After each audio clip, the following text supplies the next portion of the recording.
2 তারিখ ছিল বাবার জন্মদিন। তা আমার বাবা এর আগেও আমি কেক-টেক কিনে দেখেছি, এগুলো খুব লজ্জা পায়। তা সেজন্য আমি বলছিলাম যে, "তাহলে আর কেক কিনবো না।" তা ও বলল যে, "না, একটা কেক না কিনলে হয় না।" তা সেজন্য আমরা ঠিক করলাম যে তাহলে একটা ছোট করে সেলিব্রেশন করা হবে। সেরকম কিছুই প্রিপারেশন ছিল না এবং আমি বাড়িও ছিলাম না। তা ট্রেন থেকে নেমে ওকে বললাম, "তাহলে তোমরা কয়েকজন আসো আর আমি তাহলে বাকি জিনিসগুলো কিনে নিই।" তা জিনিস কিনতে গিয়ে যা নিলাম সেটা হচ্ছে একটা পেন, তার সঙ্গে একটা ডায়েরি। কারণ বাবা যেহেতু টিচার ছিল, এখনও আছে। তো এগুলোই বাবার বেশি পছন্দ। তাই ভাবলাম এই দুটোই নিই, কারণ বাবা মানে পেন, নানা রকম পেন চেঞ্জ করে করে লিখতে খুব পছন্দ করে। আর এইটা নিলাম এই যে বসে লেখার জন্য।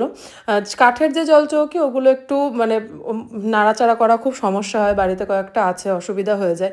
তা ভাবলাম যে এটা হলে একটু বেশ মানে খুব হালকা, তো সুবিধা হবে। তা জিনিস কটা একটু ভালো করে প্যাক করে নিয়েছি। আর ওই যে রাখার যে বোর্ডটা, ওটা বললো যে অত বড়, তো ওটা আর প্যাক করবে না। তা এগুলো নিয়ে আমি তারপরে গেলাম একটু কেক কিনতে। কেক কেনাটা খুব মানে কনফিউজ লাগে, কারণ যা দেখি সব ডিজাইনই পছন্দ হয়। তার মধ্যে আমি তো চকলেট কেক নেব না, আমার একটু সাদার মধ্যেই পছন্দ। তাই এগুলোর মধ্যে একটু সাদা রঙের মধ্যে একটা কেক নিয়ে নিয়েছি, কারণ আমার চকলেটটা খুব একটা পছন্দ হয় না। তা কেকটা আবার বললাম একটু ভালো করে তাহলে প্যাক করে দাও, বাড়ি পর্যন্ত তো নিয়ে যেতে হবে। তা কাকু একদম ঠিকঠাকভাবে প্যাক করে দিয়েছে। আর যারা এসেছিলো ওরা তো খাবে, বাড়িতে কোনো প্রিপারেশনই ছিল না, সেই জন্য ভাবলাম একটু বিরিয়ানি নিয়ে নেব। সবার জন্য, সবাই বিরিয়ানি খেতে পছন্দও করে। তা দোকানে গিয়ে বিরিয়ানি ফুরিয়ে গেছিলো, ওরা আবার নতুন হাঁড়ি বললে একটু টাইম লাগবে। তাই আমরা একটু অপেক্ষা করছিলাম। তা আসার পরে সবাই আবার মটন খায়ও না, তাই একটু চিকেন বিরিয়ানি মোটামুটি সবার জন্য নিয়ে নিয়েছি। দেখলাম একরকম সবার নেওয়াই ভালো, আবার নানা রকম করতে গেলে একটু সমস্যাও হয়ে যায়। তা বিরিয়ানির সঙ্গে তো একটু কোল্ড ড্রিঙ্কস লাগেই, তাই ভাবলাম যে একটু কোল্ড ড্রিঙ্কসও নিই।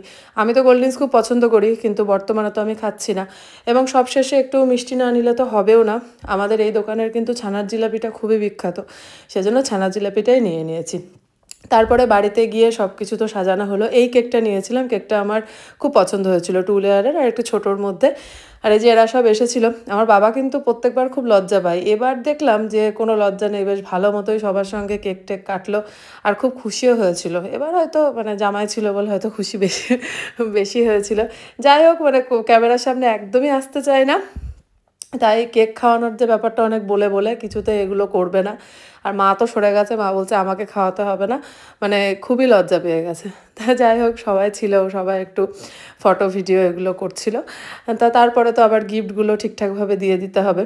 আর ওদিকে আমি আবার মাঝে গিয়ে একটুখানি বিড়ালের বাচ্চাগুলো দেখে আসলাম। ওখানে আমার তো সব ঝুনুর পুচকু বাচ্চাগুলো হয়েছে, ওখানে সব আছে। তা তারপরে ও গিয়ে ওকে বললাম যে তুমি তাহলে বাবাকে গিফটগুলো দিয়ে দাও। তা ও আবার গিফটটা দিয়ে দিল। তা গিফট পেয়েও তো খুব খুশি হয়েছে। তা গিফট আবার বললো যে আনবক্সিং করা হবে কি না। তো তারপরে গিফটগুলো খুলেছে। তা গিফট তো কী নেওয়া হয়েছে সেটা আমি তো প্যাকেট করার আগেই দেখিয়েছি ভিডিওতে। আর এখানে খাবারগুলো আমরা রেডি করেছি, কারণ অনেকটা রাত হয়ে গেছিলো। আমার মার এইভাবে খেতে দিয়ে একদম শান্তি হয় না, কারণ মা নিজে রান্না করেই খাওয়াতে বেশি পছন্দ করে। কিন্তু সেদিন কিছু করার ছিল না, মাকে আমি জানাইও নি, আর আমার সঙ্গে মাও বাড়ি ছিল না। সেই জন্য এটা ছাড়া কিছু করার নেই। এদিকে আবার খেতে বসে আগে সব দেখলাম কী সব টপিকে ভিডিও বানিয়ে নিচ্ছে। তা যাই হোক, খাওয়ার আগে তো ভিডিও ওদের করতেই হবে, সেজন্য করছিল। আর বাবার যেহেতু বয়স হয়েছে, বাবাও কিন্তু অনেক কিছু খায় না। সেই জন্য বাবাও একদম রুটি সয়াবিনের তরকারি আর একটু পায়েস নিয়েছিল।